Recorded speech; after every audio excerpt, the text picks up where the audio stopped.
ಏನದು ಪಾಮಿನಾ?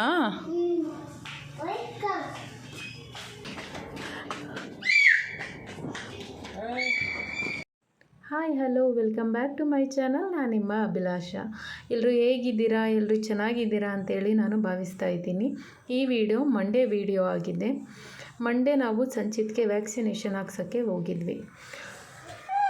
ಸಂಚಿತ್ ಬೆಳಗ್ಗೆನೇ ಅಳ್ತಾ ಇದ್ದ, ಪಾರ್ಕಿಗೆ ಕರ್ಕೊಂಡು ಹೋಗು ಅಂತ ಹೇಳಿ. ನಾನು ತುಂಬ ಕೆಲಸ ಇತ್ತು ಅಂತೇಳಿ ಕರ್ಕೊಂಡು ಹೋಗಿರಲಿಲ್ಲ. ಅವ್ನು ಫುಲ್ ಅಳೋಕ್ಕೆ ಸ್ಟಾರ್ಟ್ ಮಾಡಿಬಿಟ್ಟ. ನನಗೇನು ಮಾಡಬೇಕು ಅಂತಲೇ ಗೊತ್ತಾಗಿಲ್ಲ. ಅಳ್ತಾನೆ ಇದ್ದ. ಸರಿ ಅಂತ ಹೇಳಿ ನಾನು ಅವನು ರೆಡಿ ಮಾಡ್ಕೊಂಡು ಪಾರ್ಕಿಗೆ ಕರ್ಕೊಂಡು ಹೋಗ್ತಾ ಇದ್ದೆ. ಹೋಗೋಣ.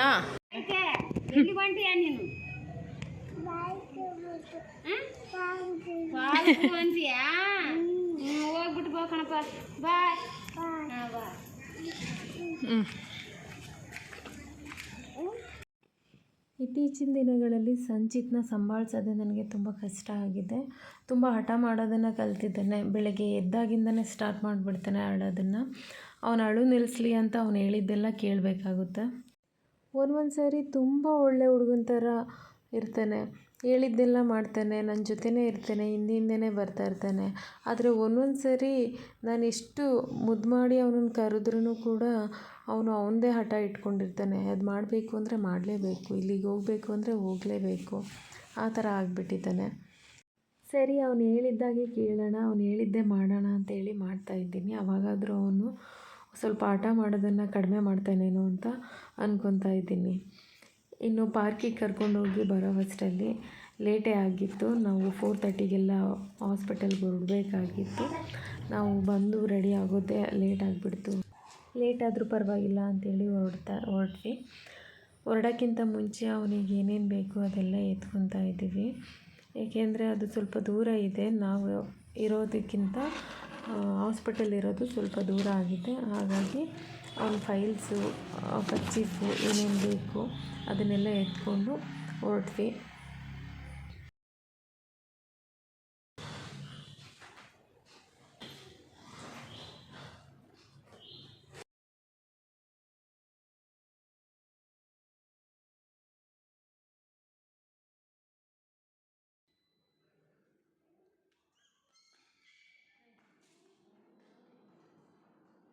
ಲಾಸ್ಟ್ ಟೈಮ್ ಹೋಗಿದ್ದು ಸಹಕಾರ ನಗರಲ್ಲಿ ಇದೆ ಅದು ಬ್ರ್ಯಾಂಚು.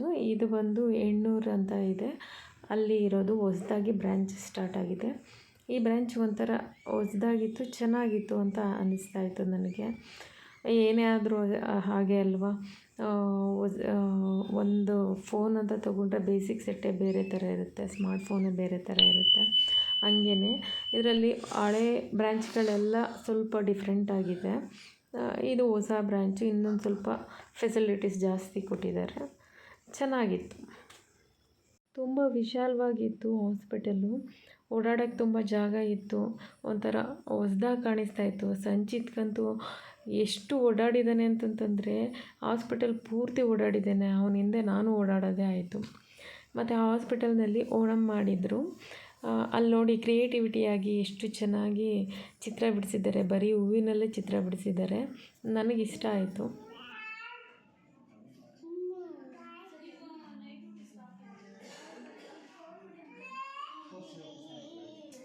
ಸಂಚಿತ್ ಹಾಸ್ಪಿಟಲ್ ತುಂಬ ಓಡಾಡಿ ಸಾಕಾಗಿ ಲಾಸ್ಟಲ್ಲಿ ಅವ್ರ ಅಪ್ಪನ ಹತ್ರ ಹೋಗಿ ಮಾತಾಡ್ತಾ ಇದ್ದ. ಅವ್ರು ಎತ್ಕೊಂಡಿದ್ರು.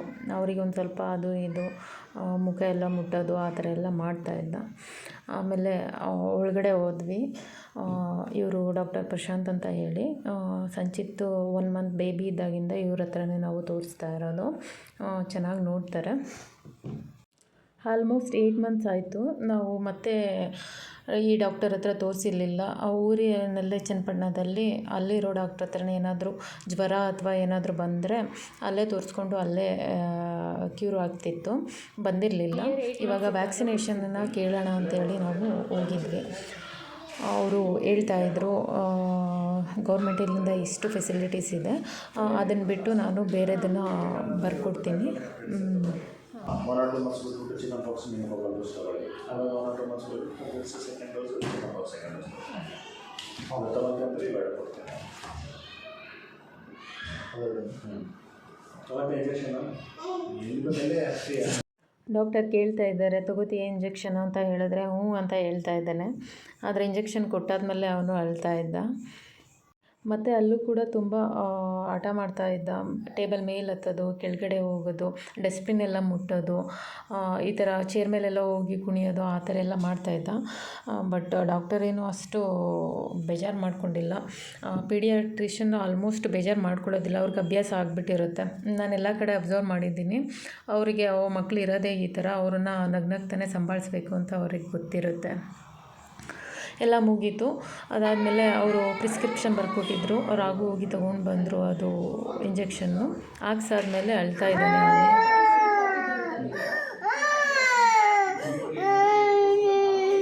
ಸರಿ ಹೋಗುತ್ತೆ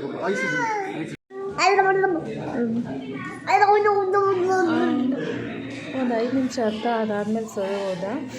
ನನ್ನ ಜೊತೆ ನಾನು ವೀಡಿಯೋ ಎಲ್ಲ ತೊಗೊತಾ ಇದ್ದೆ, ಸೆಲ್ಫಿ ವೀಡಿಯೋ ತೊಗೊಂಡು ಫೋಟೋ ಎಲ್ಲ ತೊಗೊತಾ ಇದ್ದೆ. ನನ್ನ ಜೊತೆ ಮಾತಾಡಿಕೊಂಡು ಸರಿ ಹೋದ. ಮತ್ತು ಹೊರಟ್ವಿ, ಮನೆಗೆ ಹೊರಡೋಣ ಅಂತ ಹೊರಟ್ವಿ. ಲೇಟ್ ಆಯಿತು, ಒಂದು 9 ಆಗಿಬಿಟ್ಟಿತ್ತು. ಸರಿ ಆಯಿತು, ಇಲ್ಲೇ ಮಧ್ಯೆ ಎಲ್ಲಾದರೂ ಊಟ ಮಾಡ್ಕೊಂಡು ಹೋಗೋಣ ಅಂತೇಳಿ ಮಾತಾಡ್ಕೊಂಡು ಹೊರಟ್ವಿ. ಅಲ್ಲಿ ಮೇಲೆ ಚಂದ್ರ ಬಂದಿತ್ತು. ಅದನ್ನು ನೋಡಿಬಿಟ್ಟು ಮೂನು ಅಂತ ಹೇಳ್ತಾ ಇದ್ದ. ನನಗೆ ಫಸ್ಟ್ ಅವನು ಏನು ಹೇಳ್ತಾ ಇದ್ದಾನೆ ಅಂತ ಅರ್ಥನೇ ಆಗಿಲ್ಲ. ನನಗೆ ತುಂಬ ತಲೆನೋಯ್ತಾ ಇತ್ತು. ಸೊ ಹಾಗಾಗಿ ನನಗೆ ಗೊತ್ತೇ ಆಗಿಲ್ಲ ಅವನು ಏನು ಹೇಳ್ತಾ ಇದ್ದಾನೆ ಅಂತ ಹೇಳಿ. ಸುಮ್ಮನೆ ಅಂತ ಹೇಳ್ತಾ ಇದ್ದೆ. ಆಮೇಲೆ ರಾಘು ಹೇಳಿದ್ರು, ಅವನೇನೋ ಹೇಳ್ತಾ ಇದ್ದಾನೆ ಕೇಳು ಅಂತಂದರು. ಆಮೇಲೆ ಅಮ್ಮ ಮೂನ್ ಅಂತಂತಂದ, ಅರ್ಥ ಆಯಿತು. ಹಾಗೆ ಮಾತಾಡ್ಕೊಂಡು ಬಂದ್ವಿ. ಟ್ರಾಫಿಕ್ ತುಂಬ ಇತ್ತು. ಅವ್ನು ಮಲ್ಕೊಂಡ್ಬಿಡ್ತಾನೆ ಅಂತೇಳಿ ಅವನನ್ನು ಮಾತಾಡಿಸ್ತಾನೇ ಇದ್ದೆ ನಾನು. ಸದ್ಯ ಮಲ್ಕೊಂಡ್ಬಿಡ್ತಾನೆ, ಇನ್ನು ಮನೆಗೆ ಹೋಗೋ ಅಷ್ಟರಲ್ಲಿ ಊಟ ಮಾಡಿಸೋ ಅಷ್ಟರಲ್ಲಿ ಅಂತ ಹೇಳಿ ಹೋಟೆಲ್ಗೆ ಹೋಗಿ ಊಟ ಮಾಡಿದ್ವಿ. ಹೋಟೆಲಲ್ಲಿ ಅವನು ಮೊಬೈಲ್ ನೋಡ್ತಾ ಇದ್ದ. ಅಲ್ಲೊಬ್ಬ ಅಂಕಲ್ ಹೇಳ್ತಾಯಿದ್ರು, ಇವನಿಗೆ ತುಂಬ ಮೊಬೈಲ್ ಅಡಿಕ್ಟ್ ಆಗಿಬಿಟ್ಟಿದ್ದಾನೆ ಇವನು, ಎಲ್ಲ ಕಡೆ ಹಂಗೇನೆ ಮಕ್ಕಳು ಅಂತ ಹೇಳ್ತಾಯಿದ್ರು. ಹೌದು, ಇದೊಂಥರ ಕಾಮನ್ ಆಗಿಬಿಟ್ಟಿದೆ ಇವಾಗ. ಇನ್ನು ಮನೆಗೆ ಬಂದು ರಿಟರ್ನ್ ಆದಮೇಲೆ ಅದೇ ಡಿಸೈನ್ ಮಾಡ್ತಾಯಿದ್ದೀನಿ ಎಲ್ಲ ಏನೇನು ತೊಗೊಂಡೋಗಿದ್ದೆ ಅದನ್ನೆಲ್ಲ. ಯಾಕೆ ಈ ಥರ ಮಾಡ್ತೀನಿ ಅಂತ ಹೇಳಿದ್ರೆ, ಬರೀ ಥಿಂಗ್ಸ್ ಆದರೆ ಪರವಾಗಿಲ್ಲ, ಏನೋ ಒಂದು ನೆಕ್ಸ್ಟ್ ಟೈಮ್ ಹೋಗ್ಬೇಕಾದ್ರೂ ಎತ್ಕೊಂಡು ಹೋಗ್ಬೋದು. ಫೈಲ್ಸು, ಏನೋ ಡೈಪರು ಅಥವಾ ಸಾಕ್ಸ್ ಇದ್ದರೆ ಓಕೆ. ಅದ್ರ ಜೊತೆಗೆ ಒಂದೊಂದ್ಸಲಿ ಏನಾದರೂ ಈಟಿಂಗ್ ಥಿಂಗ್ಸ್ ಅಂದರೆ ಈ ಆ್ಯಪಲ್ಲು, ಬನಾನಾ ಇದನ್ನೆಲ್ಲ ಇಟ್ಬಿಟ್ಟಿರ್ತೀನಿ. ಇದಾಗಿತ್ತು ಇವತ್ತಿನ ವಿಡಿಯೋ. ಈ ವಿಡಿಯೋ ಇಷ್ಟ ಆಗಿದ್ದಲ್ಲಿ ಒಂದು ಲೈಕ್ನ ಕೊಡೋದನ್ನು ಮರಿಬೇಡಿ.